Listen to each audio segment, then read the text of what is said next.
This is Mommying While Muslim, recorded live and unedited. Watch as Zaiba and Uzma record their podcast, see their reactions, and find out for yourself what all the buzz is about.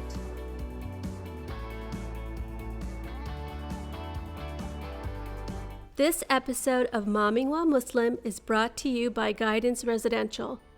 Sign up for a free webinar on Islamic home finance and the positive impact on society. The link to sign up for the November 1st webinar is in the description.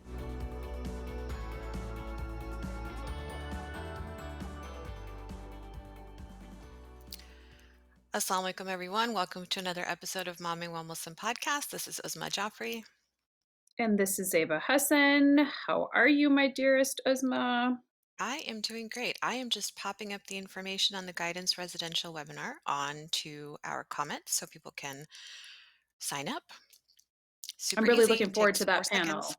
Yeah, Takes it'll be 4 seconds nice. to sign up, and I'm actually really looking forward to it's supposed to. I think they're bringing in the beauty of COVID, right? These Islamic scholars that they probably couldn't have brought in other than through virtual. So super Yeah. excited to be able to hear their input. And why, living the Islamic financial life is probably better for us emotionally. Anyway, so looking forward to that Culturally.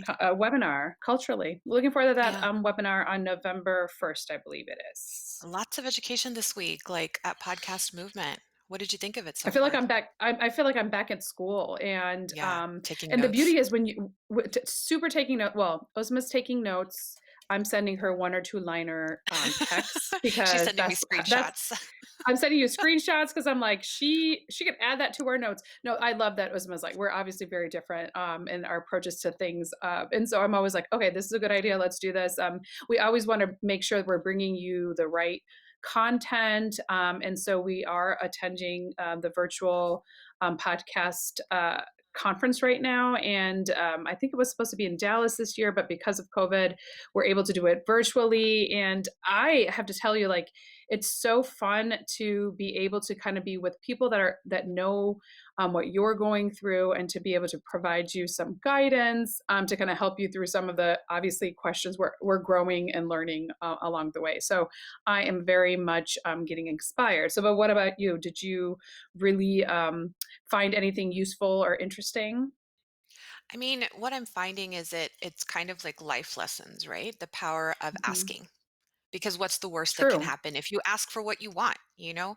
Um, just say it and put it out into the universe. Obviously, make dua for it.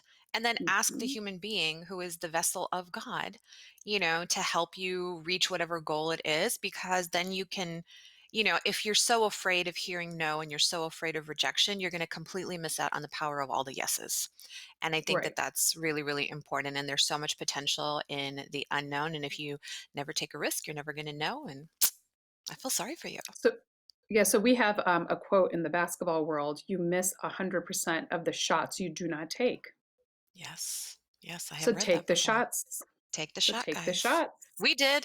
And alhamdulillah, We we're having a ball. did, yay! And we have no problem for asking. We're like, please like, Yes. share, subscribe, follow us on Instagram, do it. And we've really had to go outside our comfort zone. That's the truth of Oh it. But gosh, to yeah. your point, when you're trying to spread your message, and we believe that we have a good message for people, we're relying on other people to kind of help us do that. So we have no Mhm. problem asking, like right now, please like, share, subscribe. If you're watching us live on Facebook, and ultimately on YouTube, we definitely are not shy anymore, and we really, really appreciate it. And I know Because what it's people are not waiting our for. message.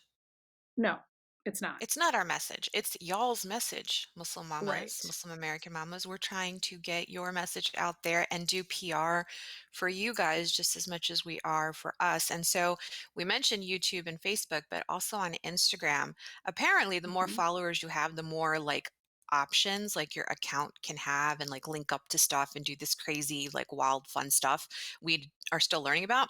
But apparently you need 10,000 followers for that to happen. So our goal is December 31st, we hit 10,000 followers. Let's end 2020 with a positive note.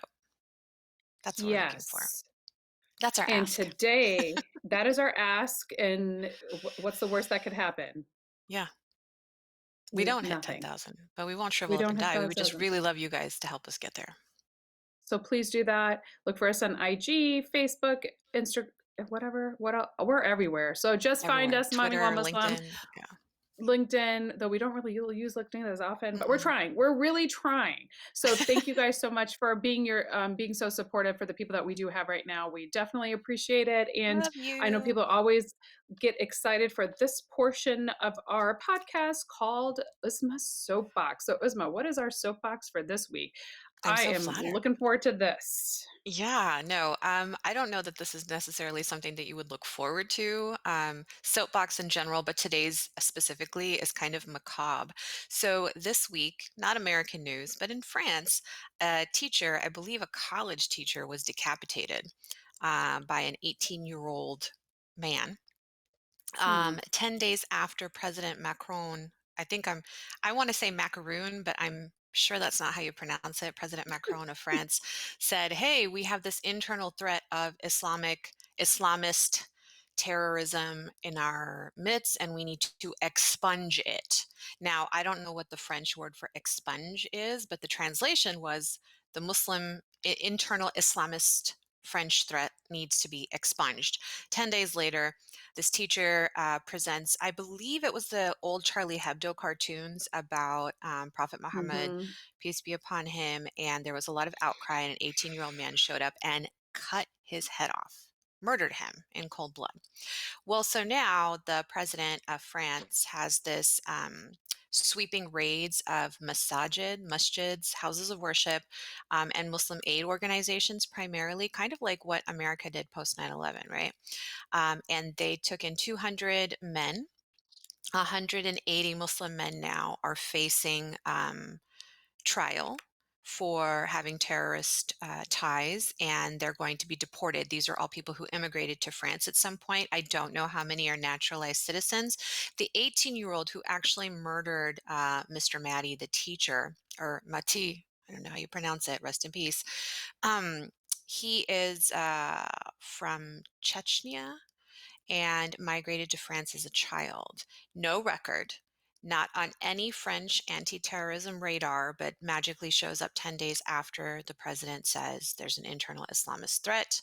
I'm not so sure, but I'm waiting for Kiefer Sutherland to suddenly show up and explain what's really going on to everybody. My soapbox is to go back and watch more 24 because films often do mirror reality. If that's not your flavor, then any Star Wars movie and any Harry Potter movie is going to try to get you to pay attention to the ways that power works. And maybe I sound like the Muslim version of QAnon here. It is very possible.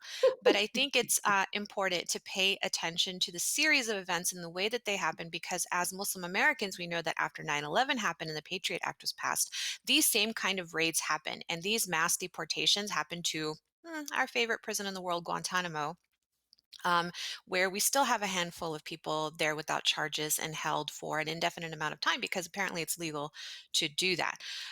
So get your ballots out and choose a party that's more likely to pay attention to J.K. Rowling and George Lucas and not collectively punish an entire community because of the acts of a few. That's our soapbox for today. How's that? Thank you for that. But I do know, as much as I love Harry Potter, just as an FYI, J.K. Rowling is in her own hot water right now. She's in a lot of hot water, yes. But yeah, Harry Potter is big in our life, and it teaches you some life lessons, let me tell you. Life So lessons. it's life lessons, Harry Potter for life, though J.K. Rowling, we're going to leave that for another day. We'll leave that controversy And for some other day. we'll leave that. We already have enough controversy especially because today we're going to be talking about something really controversial. So we're going to leave somebody else's controversy at the door.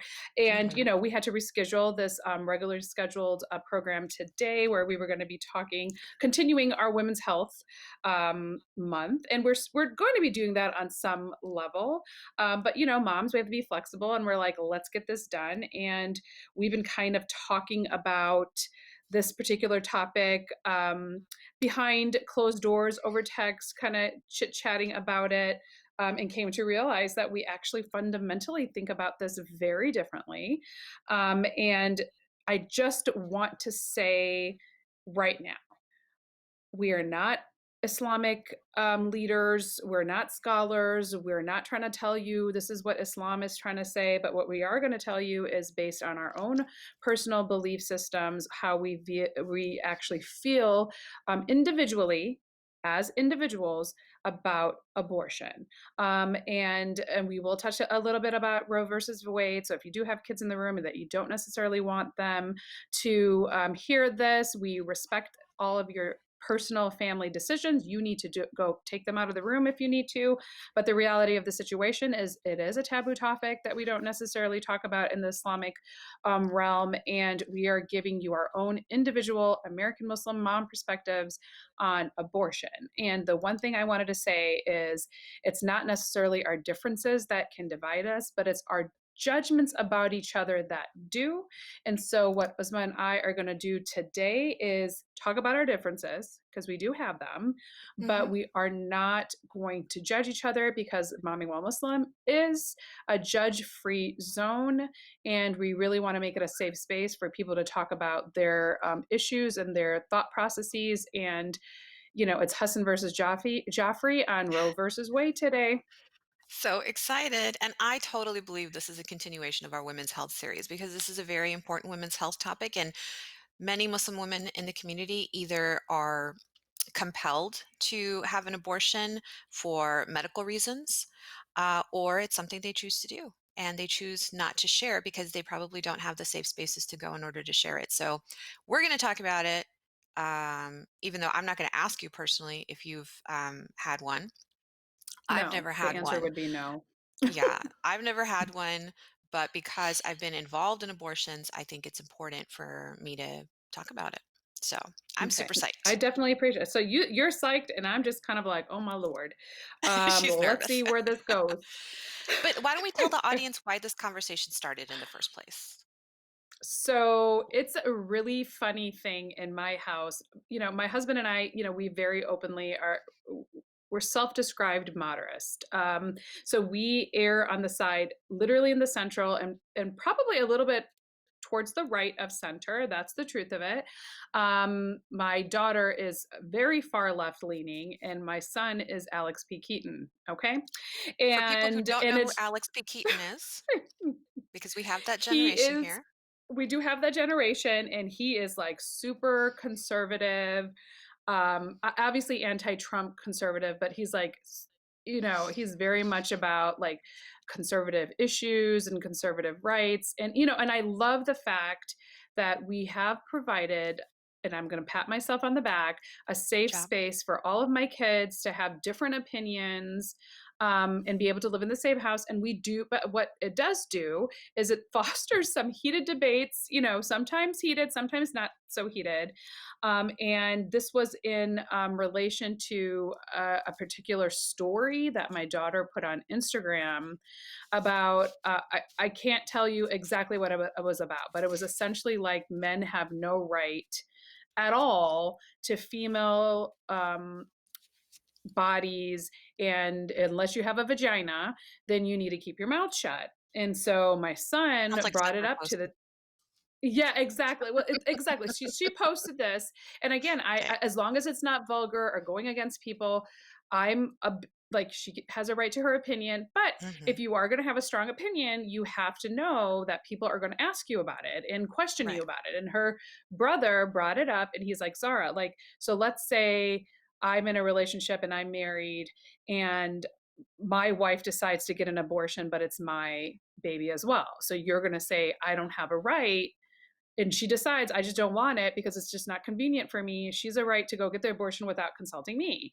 And that did make her pause. I do have to say she's 14. They're still figuring out, Hmm. that life is shades of gray. That's the truth of it. And she was like, well, I would imagine that if it's her body, she would have a right to it. And of course, that Hmm. made him pretty angry, and hence started this conversation about abortion. And she Hmm. straight up asked me, like, Mama, what do you think about it? And are you pro choice or pro life or what it is? And I, we'd never really had such a definitive conversation about it. I'm like, listen, I believe in anti-government involvement, so I am pro-choice from the government perspective, meaning I don't think they should be involved in anything personal or in matters of your relationship to God, for instance. So Hmm. I am pro-choice, pro-gay rights, pro all of that, because I believe that that's an individual relationship to your supreme being, whatever he or she may be, and that's a private thing between you and God. So, but do I think the government should be involved? 100% not. But am I for abortion? And my answer is no. I'm Yeah. 100% not for abortion. And, I was just kind of relaying this conversation to Uzma, and she was like, girl, I'm for abortion. And I was like, well, what are you talking about? And we need to talk about this. And can you clarify? And again, not in an angry way, but from a perspective of inquisitiveness, because I wanted to understand where she was coming from. So I'm going to this is kind of why this conversation started. And if the two of us who have known each other for decades can feel so differently, I thought this could be potentially a good episode to talk about or not talk about, or people are going to hate us, but maybe we should shed some light on this. Yeah. And I think I should probably clarify. I don't think anybody, regardless of what your political stance is, pro-life or pro-choice, is pro-abortion. I don't think anybody wants abortions to happen. And that is what the pro-choice movement is about, to minimize the number of women that have to face that horrible decision to have a voluntary abortion versus a medically necessary abortion, because there is a distinction. And so my experience with abortion was growing up like you did in a very Republican district with a very Republican representative, super conservative politically, obviously religiously. And so in high school, I was a pro lifer. And, if my parents had given me permission to go outside of an abortion clinic, I would have done it. But, going down the street was a problem. So that was out. In any case, I really strongly held to that belief. And it was really hard for me. Um, Actually, I would say in medical school, it was a little bit easy, but I know that I had, like a conscientious crisis because I was trained in a Catholic hospital where we were not Mhm. allowed to offer even medically what I consider medically necessary abortions, just scientifically. And we were not allowed to offer any kind of birth control. It was, you couldn't Hmm. mention it once the baby was delivered. It was absolutely not allowed. Even when women asked you, you could not talk about it. And because we were contracted students at that hospital, we couldn't say anything. So this is me engaged, like desperately trying to figure out what I'm going to do for my family planning once I get married in a few months, and not able to get the information where I probably should have. So then I start residency. I'm pregnant with my first one. I remember it was my first trimester. I was hiding it. I Because was very you didn't have that conversation about birth control, apparently, right? No, obviously did not have the conversation about birth control with my husband. Well, I guess sort of, because he was like, "What do you think about kids?" I was like, "I like them," And he was like, "When should we I have like them?" I them was in like, theory, but I'm not Yeah, quite in theory, sure about theoretically, I them. like them." No, I just, I never thought that kids were convenient. They're always going to disrupt something at some point, right? So that was part of our family planning stuff. So anyway, I get pregnant and I'm talking to one of my teachers who was a nurse practitioner, born Christian, converted to Judaism. And I had this crisis of conscience again, where somebody had approached me asking me to get help having an abortion. And I was like, I'm a Muslim. I don't think I believe in this. I don't know what to do. And so we kind of talked about the spiritual stuff, what I knew, what she knew, and then we kind of looked up stuff together. And then she said to me at that moment, and I have carried this with me my whole life, and I thank Nona Siegel for this: women should be able to have the children that they want. And I'm going to repeat it again because it took me a few times hearing it, and over the years saying it again and again whenever I encountered a pregnant woman. Women should be able to have the children that they want. And what she explained to me was that that is a holy concept in and of itself. It's a holy right given to us. Did Mary necessarily want to have Isa alayhi salam? maybe not, but she was told she was going to have it and she carried it. Is that an example of women having to carry to term things that they don't want? I don't know. Maybe she actually believed in the promise of Allah that she was having this miraculous child and that was okay. But for the rest of us who are not immaculately impregnated, you know, we have situations where this particular situation where I had was, a college athlete who's on her parents' insurance and she hasn't had a period in 6 months.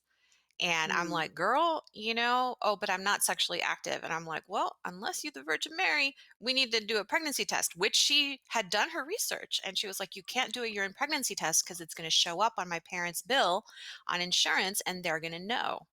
So I need something else. And, she's a very athletic build person. I said, okay, the only thing I can do is maybe do an ultrasound. Let's go in the back and do an ultrasound. As soon as that baby girl lay down, I was like, you are halfway through your pregnancy, Oh my and there's goodness. measurements we can do. And we did them, but I turned on that ultrasound and that baby was there. But she was probably more around 22 weeks. Oh And my so in most God. states, it's illegal to have that would be considered a late abortion.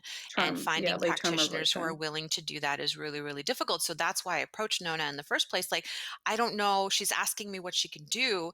And she wasn't saying she wanted an abortion. And I wasn't offering it as a Muslim Mm-hmm. until, I went back with Nona. I had the conversation. I found out who the late preterm abortion doctors were in our locale, took it back to this little girl, and I shared it with her because, I mean, she had a lot writing on this. Her parents' trust and what she thought was love, which is really, really unfortunate. And I'm going to let you talk about that a little bit more. Mm-hmm. She had a scholarship writing on it. She had her future writing on it. And then she hadn't told anybody. She was completely alone in this decision. And she had trusted me with this information. So it was crises like that that made me understand what women should have the children that they want means. And it does not mean that we're pro abortion because nobody is. Why don't you talk a little bit about what parents' love means to kids who are going to be sexually active? What it So means to Muslim kids? right. And we're gonna have frank conversations about this because to not do that means you're gonna be kind of like in denial about it. And we're gonna be honest. So let's talk about first of all the fact that you had to even have this conversation with this young girl. I really feel badly for you and for her Hmm. because the truth of the matter is had her I feel again had her mom had a frank discussion with her, perhaps this wouldn't have happened to begin with. And Hmm. I'm a big believer in, the truth of the matter is you got to talk to your kids about premarital sex. We can't be in denial. There are many, many, many Muslim children, and I'm going to speak from the sense of Muslim children because, that's my paradigm, are doing this, whether you agree with it or not. Up So, to in being 50% of Muslim kids admit to having premarital sex. By admit the it, and time they're that's admitting, 13, yeah, admitting, admit it, those who admit. admitting it. And there are a lot of people that do not. And I'm not going to sit here and tell you they're good or bad or what other parents did. That's between you. But what I am going to say is you cannot be in denial. You cannot put your head in the sand. You do have to have frank conversations with your children about um, contraception. What is out there for them, and what are the consequences if you are going to have sex? You are going to get the pregnancy, let alone STD, sexual transmitted disease, is a natural consequence of having sex, even if you are protected, meaning Mhm. condoms fail, trust me, 2 out of my 4 kids, birth control fails, and that's a natural consequence. So if your children are going to be having sex, getting pregnant is a natural consequence. So my belief system is get it at the front end. Start talking to them, Mhm. start having frank conversations with them. We have multiple resources about sex in Islam in different places where our kids can go, take them. Once my daughter got her period, which she's going to be mortified I'm sharing, I took her to the gynecologist and I'm like, this is what's going to happen. Do I think she's going to do it? I pray to God she doesn't, but you Mhm. need to be informed. When my son started having,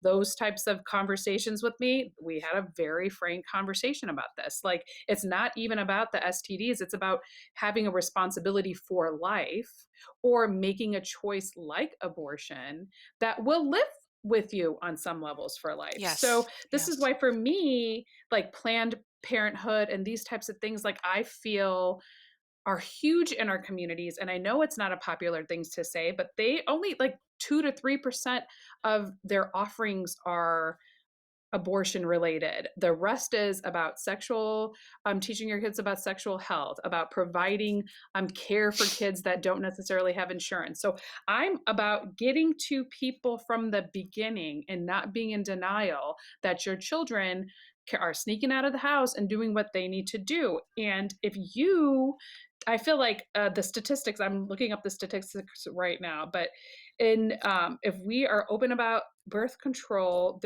I think it's over 50% of people in advocating abstinence and talking to them about birth control too. They're huge in the decline for unplanned pregnancies and sexually transmitted diseases. So I am anti-abortion at the 6 month because I'm thinking her mom should have been or dad should have been talking to her about how to prevent this, not assuming her daughter isn't going to have sex. Right, right. That is And my as Muslim soapbox. I'm moms, sorry. obviously we promote abstinence only, like a Yes. lot of other faiths do. And we explain to our kids that we don't have sex outside of the context of marriage, but that if it happens, we will still love you regardless. And we will Mhm. be here to support you as you face the natural The consequences of consequences. sex outside of marriage. And I think that's completely opposite of the way that we grew up. Because can you imagine what would have happened to us, Seba, if we had come home pregnant? We Oh would my not be God, here today. girl. Let's just say that. No. Like, we would not be here today. No, no, Um, no, no, no. I think there's 2 points that I do want to mention. You're talking about having these conversations early with teens. 100,000%. Yes. And if you're having difficulty having these conversations with your teens, you can go back and you can read our article on talking to teens about sex, pre-adolescents, tweens about sex Mhm. in Halal Parenting magazine. I believe we did it sometime this summer. Yeah. Our that issue was about how to talk to your kids about difficult subjects, and then we've talked on multiple episodes about how to talk to your kids about sex. However, uh, the Muslim sexpert, I think I've got her name correct. It's either the halal Muslim expert. Shoot, and I just talked to her. The halal sexpert is offering a Ooh. course for parents. And I believe Yes. it's a few weeks long on how to talk to your kids about sex. And, kids are going to respond to facts and pop culture. And I don't know, I'm hoping she can mix some of the pop culture because I'm pretty sure Zeba and I did not make this conversation cool with our kids. I was trying to Mm-mm. instill the fear of God in them. And for me, part of sex education is showing them this is the birthing process. You want to go through this? Mhm. And so I have turned them all off from having From sex having because they any don't want kind to of face the children. natural consequence. They're like, we do not want to Yes. touch the opposite gender because we don't want that happening or make or be responsible for that happening to somebody else. And then the second point that I want to bring up is okay, we talked about unwanted pregnancies as or in circumstances that may not be ideal or supportive um, for raising a child. But what Mhm. if we have everything? We're in a relationship, we are married, everything is good and halal, and we've got our careers, we've got kids, and we get pregnant. I don't know, say tomorrow, Zeba, you see two blue lines. What's going to happen to you?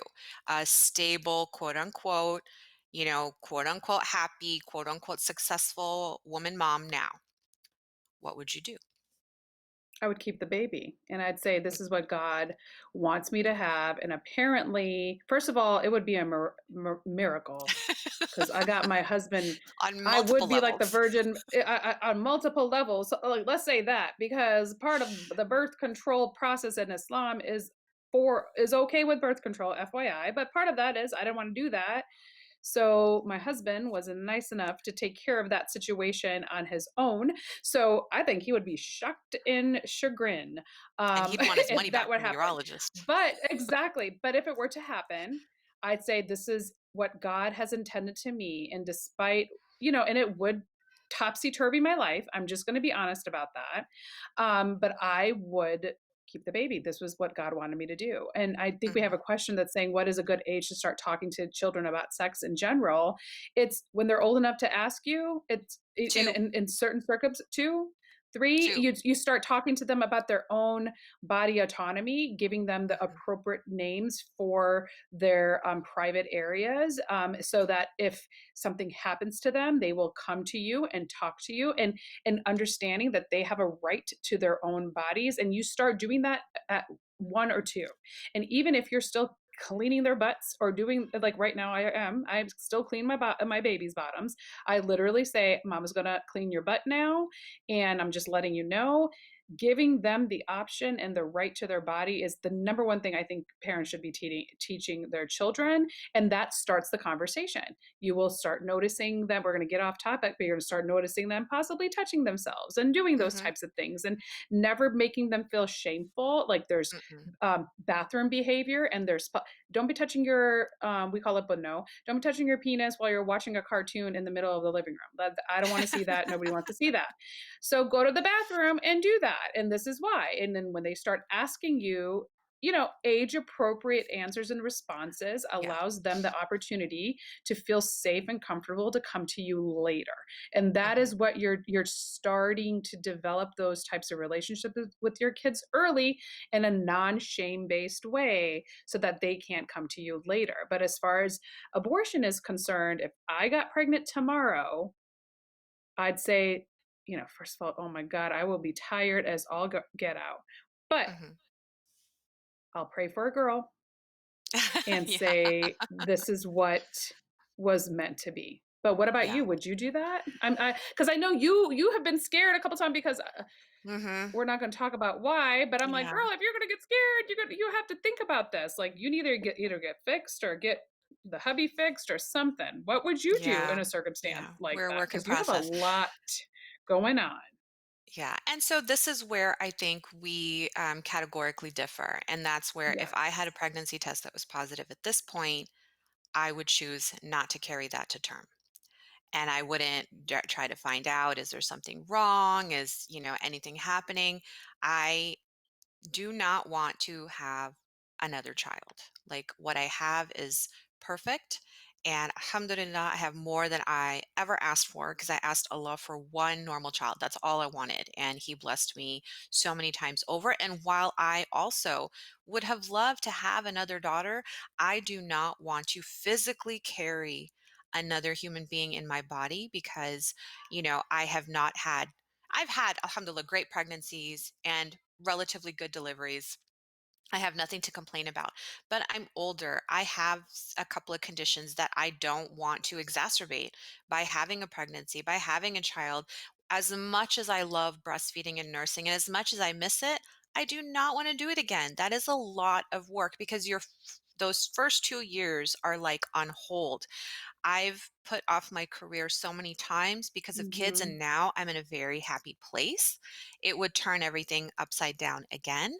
And I don't feel like professionally I need to put that in. I've got this podcast going on. Not that the podcast is going to stop me from having or doing anything, but I We'll probably air love the where I am. pregnancy online and then the Yeah, delivery we so would that totally everybody air can the be in the delivery. delivery room. For you, not for me, because I would choose not to carry it to term. And That's I right. That's right. wouldn't feel obligated to tell my husband about it. But, out of courtesy Hmm. and love for him, I would say, I do think that we need to have this discussion. But according to like one school of thought, one Muslim school of thought, I wouldn't necessarily have to have his permission to do it. And again, it goes back to what are we're setting up this foundation of body autonomy when our kids are 2 and 3, but suddenly when they're adult grown women, you've lost that autonomy because of the donation of one tiny sperm cell. Like, no, I don't think that goes away. And that goes back to not only my feminist roots and feminist belief, it goes back to my core Islamic beliefs that a woman is fully capable of making these decisions for what she is and is not able to do. And while a lot of Islamic scholars say, yeah, you can do family planning and do birth control if you don't want to have more children, I think we start getting into gray areas about, okay, well, can you, once you get pregnant, say these methods have failed and you have now gotten pregnant, do you now have an abortion because it's not convenient for you to have a kid? It is okay to do birth control, to do the family planning and decide how many children you want. But supposing, like you said, it fails, then what do you do? And I don't want to be up a creek. And so I have mentally prepared myself for when I see those two blue lines or when I see the word pregnant, I know where I'm going. And going back to Planned Parenthood, for those of you who still believe in all the malarkey, I'm using that word on purpose. If you believe the malarkey about Planned Parenthood funds abortions, BS. I trained a lot at Planned Parenthood. I was sent there to study under the tutelage of nurse practitioners and physicians who worked at Planned Parenthood. I never once in 3 years saw an abortion or heard a conversation about an abortion or heard abortion offered as an option. Women who could not afford prenatal care, were undocumented, would come there to get low cost prenatal care. So we took care of pregnant patients. We took care of patients who were breastfeeding and said, I have no milk. And I learned over there to shoot breast milk across a room from a breast. All of my breastfeeding education started at Planned Parenthood. And then we did a lot of sexually transmitted infection testing and treating. Those are the three Mhm. things that I learned at Planned Parenthood over 3 years. And in my relationship with them since, we have never once talked about abortions, not even the morning after pill, which now is available over the counter. See, that's like again, I we agree on the Planned Parenthood. I Hmm. agree with you up until that point, but as a mom of 3 boys, Hmm. including you, Yeah. I would just not feel comfortable. I feel like once 2 people make it a point to decide to have a child or accidentally have a child because of the decision for their actions, and we're not talking about rape or incest or Hmm. unwanted sexual advances. We're not talking about that. We're talking about 2 people decide to have sex, whether it's for procreation or pleasure, whatever the case may be. I feel like both people are responsible. Because then what happens? Like, let me ask you this: Mm. the your son is in a situation. He gets somebody pregnant. She decides to keep the baby. He's also liable to provide for that child legally. So I feel like if both parties have to play a role, what if he wants the baby and she doesn't? I don't know. I don't know how I would feel about that. I would feel like I would want my sons, being the mother of 3 boys, to play a role for and against, meaning if you knock somebody up stupid and Hmm. you're not ready for it and she wants to keep that baby, you're going to be responsible also Yes, for 100%. helping her out. Hmm. But I Right. also think if he does that stupid and gets somebody pregnant, also stupid, because I've talked to you about birth control, Hmm. and she decides not to and he wants the baby, I feel like he should have a right to be like, I want that baby. I don't know. I don't know how I feel about that, other than it doesn't seem right to me. I mean, do you feel more for your son losing the opportunity to father a child, or is that because as a potential grandma, you feel the loss of a potential opportunity to grandmother a No, I child? feel like, um, you know me, I'm excited about being like, I'm You in my love early babies, I know. 40s. I'm like, I can't wait till I'm a grandma, okay? But that's not the case. My point is, if you're stupid ass, and excuse my language, and we can beep that out later, and you decide to do something Yeah. and you're responsible, like that is a natural consequence for your action. Mhm. And it's going to suck. We're going to help support you because as parents, we're your safety net. But with everything that I've taught you, you should have known better because abstinence is what we teach our kids for the record. I Right. don't want people to Right. think that we're not, but Yeah, we're not we're giving our also kids not condoms and go to stupid. town. Yes, but I'm also like, if you're going to do this, this is where you go. This is how you do it because I'm not going to be stupid either, right? I'm not going to be Mhm. in denial. But of course, they're like, no, mama, I don't want to do this because there are how we explain it to the kids. It's one day you're going to meet that person who is going Mhm. to be the one. And do you want to explain to that person all the others that Mhm. you've Mhm. decided? Like, you see what I'm saying? Like, I feel Yeah. like if you feel like that's okay, that's between you and God, because at some point I am no longer responsible for you. But if you Mhm. don't, this is what you have to do and how you keep yourself away from those situations. But if he's going to get somebody pregnant and do that anyway, you best believe I want him and I'm saying him because this is the situation we're talking about, to take responsibility for the action. Yeah. Well, I mean, that's Islamic law, right? Like Sharia law says, you father a child, you are financially responsible for the child. Right. So, absolutely, if we're teaching Islamic values and laws in our house, that is, when you face that natural consequence, now you're going to go work at McDonald's. And, And make it too work. bad about all the other plans you had. Like you're going to clean toilets and figure out how to pay for that child. We will help to a point, but I Yes. think it's going to be important as parents, at least for myself, to, land this message home. However, Yes. if she decides either not to tell him and has an abortion, tells him after the fact, or tells him, I'm pregnant and I'm having an abortion, and he starts jumping jacking and saying, no, no, no, I have a right, I have a right. Boy, you gave up all your rights once you enter that bedroom, because I believe that when you have What entered I feel into that this. Yeah, I Go feel ahead. that way if they're not married. I see Yeah, what you're saying, yeah. right? Like if you're gonna do this and you don't have any legal rights, meaning you're not in a situation that's Islamically or legally, you know, Binding in any way. binding by law, then I understand your point. But Yeah. like I don't know if I feel that way if they're married. If Like they're I married, I really think it's the same thing. Yes, we get married to people, but does that mean, do we have the same for richer, for poorer, for sickness and health? No, we don't really do vows. Our vows look very different. And I don't think that an unplanned pregnancy like automatically means, okay, this is something we a decision we have to face together. A sick child is different because, both parents can equally contribute in that situation. But when a woman gets pregnant and it's an unplanned pregnancy, even within the context of a marriage, it is it's an imbalance, right? Because the majority of work is going to fall on her. She's carrying the pregnancy. She's breastfeeding the child. She's doing all the rearing. She's making the professional sacrifices. Shoot, even without a lot of unplanned pregnancies, we have 900,000 women out of work right now because they happen to have a uterus and they're the expendable, quote unquote, sex in a relationship. And of course, not all of those women are in relationships. A lot of them are single moms that are unemployed because of a pandemic. But can you imagine with an unplanned pregnancy? Within a marriage, I believe that the imbalance of power is such that the woman could say to my son, I'm not carrying this child. I don't care if it is yours. And, standing on this side of history right now, for me, I would say 100% baby girl. Because what I'm teaching my kids, my sons especially, is it's her body, it's her right, and she's going to decide. If you don't want her to make that decision, then take care of what you need to take care of so that that decision never comes up, which is why Planned Parenthood exists, is to prevent unplanned those types of pregnancies. things. They're not there to do abortions willy-nilly. I mean, people like that, organizations like that were created in response to backstreet, abortions that were happening. People Mhm. that we know and love have had these backstreet abortions. People that we know and love have gone overseas to the subcontinent in order to have those backstreet Mhm. abortions because they had grown up hearing about them and they didn't know how to get them.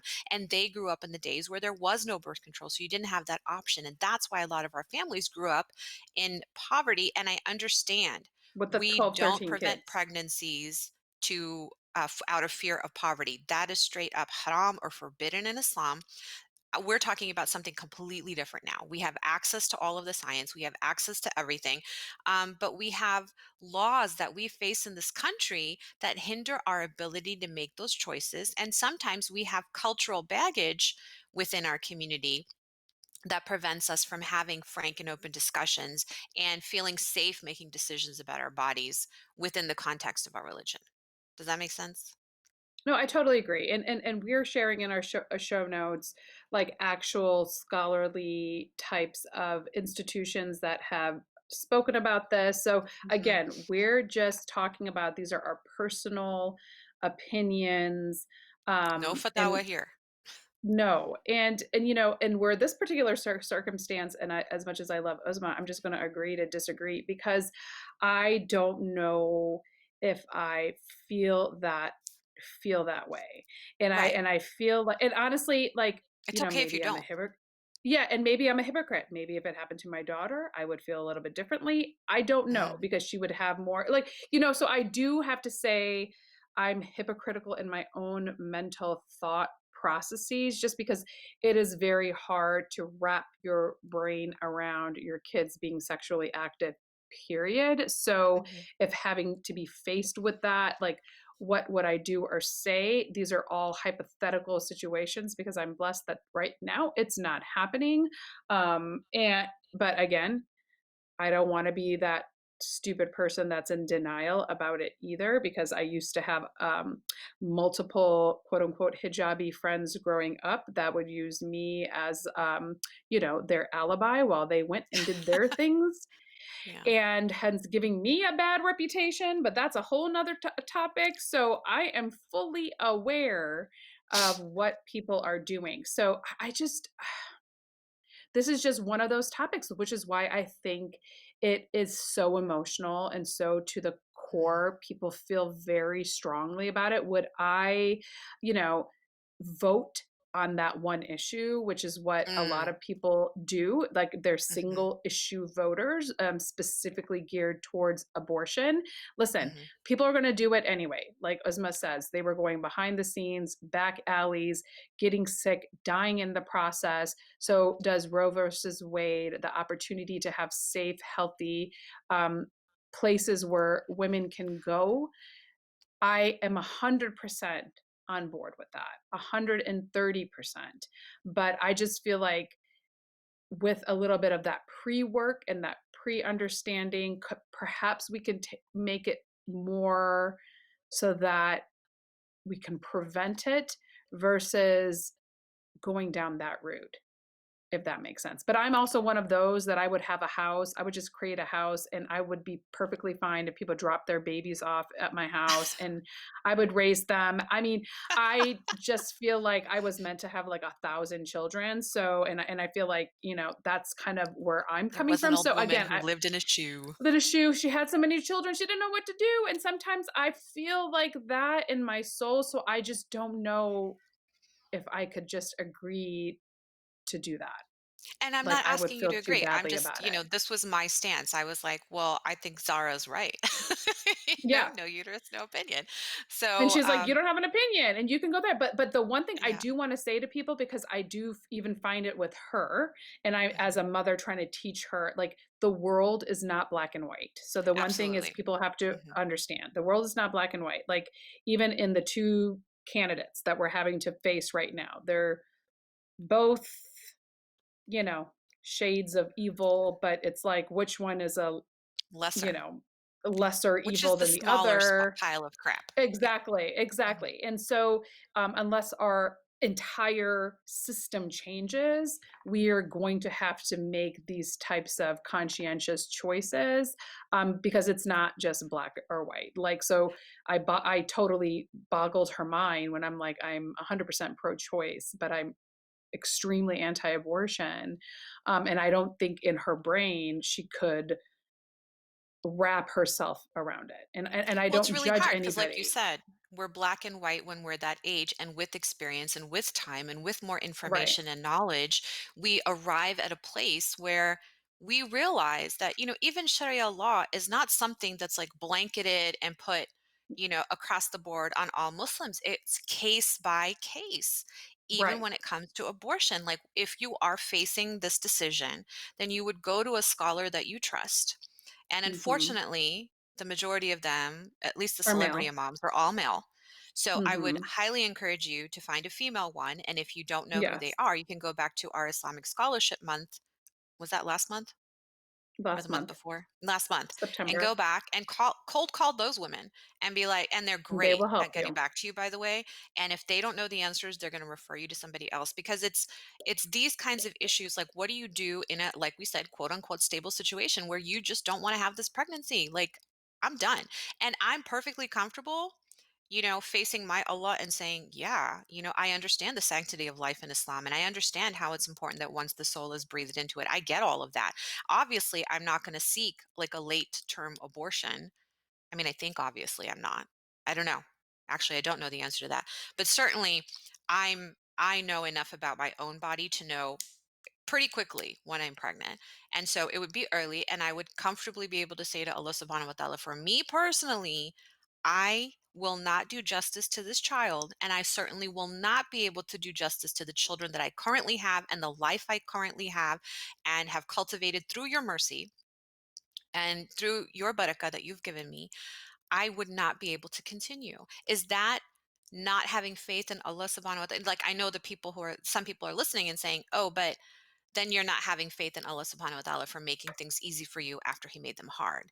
And, that's okay. But Allah also says, don't make the religion hard on people. He always says, when you have two options, choose the easier one. Like, choose the one you're going to Mhm. stick to. And for me, it's easier to stick to the kids I have and not No, not seek and anything and more.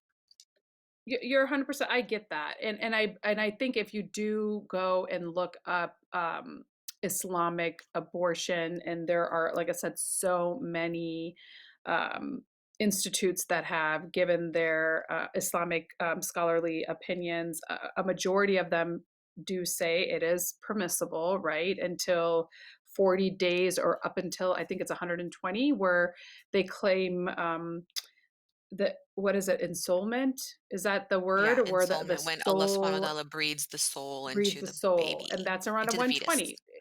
Yeah. So Islamically, you can have abortions. So we are very different than some of our Catholic Christian counterparts, because Mhm. until the fetus has a soul, which in Islam is around that 120-day mark, you can have an abortion. So we're not talking about the legality of it. We're talking about how we personally would feel in those types of circumstances. And it sounds like Usma's like, it's the woman's right. She can do what she wants. I'm more, on the fence about that. And honestly, if it happened to me personally, I would just carry it to term and recognize that this is what God wants for me, and, figure it out You're from in that there. camp, yeah. So, We have a whole summary of the four schools of thoughts on abortion, and what we'll do is, in the interest of time, just put it up in our show notes so you guys can read it, as well as the sources that we gleaned them from. And what I do want to point out is, Zeba mentioned that Islam is unique in that, it talks about abortion being permissible, especially when the mother's life is endangered, because the mother's mhm, life, supersedes the baby's, which does not exist in in the other major cultures. church that everybody knows in America that doesn't want you to have an abortion. And that was a decision that was made later on in the church. Islam from the get go has always preferred the mother over the child. Now, even in the case of rape and incest, Islam and Sharia law has early on said, in the case of rape and incest, the woman can Mhm, abort.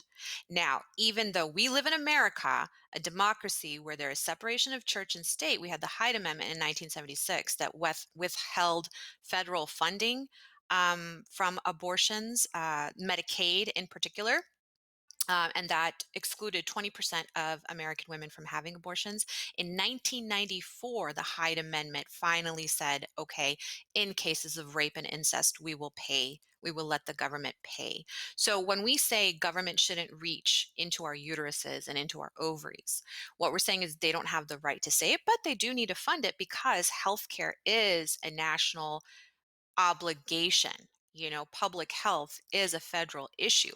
But when you're inserting your own moral understanding of what health is and how much health you can control, then you have crumbled the separation of church and state mhm, and you've mixed it up. And you see that with a lot of state bans on abortion, the trap laws, and things that have made it harder to have abortions because those particular governors or those particular state governments decided we're going to decide who has an abortion and who doesn't and why. And when you have imposed your moral caps on these laws and your moral parameters on these laws, you have fundamentally violated democracy.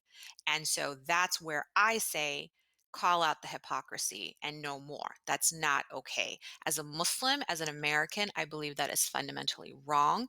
And when I was chided by a Catholic woman who showed up at one of our refugee baby showers, she made me take on my day off, come and take a meeting. And she was like, how can a Muslim and a Mormon promote Planned Parenthood? I am so ashamed of you guys. And I was like, my religion fundamentally says I cannot impose my religion on anyone else. So why do you think it's okay for me to do that? Why are you trying to compel me to do that? A, that's violating my right to freedom of religion, and B, that's violating these women's to free access and health and education that they should be guaranteed in this country. So, Yeah. it just it goes to show it's really important to understand, like you said, those gray areas, have these conversations, have these discussions. I mean, this is totally something that you guys can chai chat about or do your Skype FaceTimes with your families. And certainly we believe that, sadaqah or good deeds begin at home. Have these conversations with your kids. 120%. And I think that in having these frank and honest conversations, though uncomfortable, though we're fighting that cultural stigma that inevitably has seeped into our pores, and we're desperately trying to, excise them. I definitely feel like in starting by having frank conversations with your kids, keeping an open and honest dialogue, like my daughter was shocked and chagrined when she realized her dad and I didn't just do the deed 4 times, right? She was just like, "Are you kidding me? You're only supposed to have sex to have babies." And I had to correct her because I want her to have a healthy relationship with sex. This is not me shaming anybody. This is just me saying, from a personal perspective, everybody has to make their own educated, informed choice. And I think Uzma and I, we're gonna end this with what we agree on. We do not think that the government should have any right to control what happens with and for women's bodies. I think we can at least agree on that and end on a positive note and understand that we have our differences, but we're never going to judge anybody because we cannot walk in their shoes and we don't understand where they're coming from. So, Absolutely. um, inshallah, Ameen. I think it's going to be on our show notes, Uzma, like all of the resources people can go and make their own educated and informed choice, recognizing, again, we do not claim to be Islamic scholars. So please don't send us emails saying that we are pretending to do that, because we're not. This was our own We're just, hypothetical situations here today. yes. And neither one of us are pregnant. No, That might just be definitely extra not. cheese we ate from the night before. So please don't say that to me. Yeah. And no, I'm not going to be a grandma anytime soon, or at least I better No. not be. So, that having been said, thank you, Uzma. This was quite the This was informative fun. I loved conversation. it. We'll have to debate, like, maybe capital punishment. Yeah, it feels like I'm in high school, but Ooh, let's do ooh, it. wouldn't that be I love fun? it. Let's I do love it. that. We'll Eye do for it. an Awesome. eye. Mhm. But I'm pro-life all the way, so I don't Yeah. know how much that's going to even do. But anyway, inshallah, until next time, thank you everybody for joining us today. And then I will be coming live, I think, a little bit later to talk about another thing we're doing, so Oh, you'll cool. see me again today. Sorry about that, Okay. everybody. Awesome. Inshallah. Assalamualaikum, Assalamu everybody. Thanks for joining alaikum. us on another episode of Momming While Muslim. Thank you for watching this episode of Momming While Muslim. You can sign up for a free webinar by Guidance Residential by clicking on the link in the description.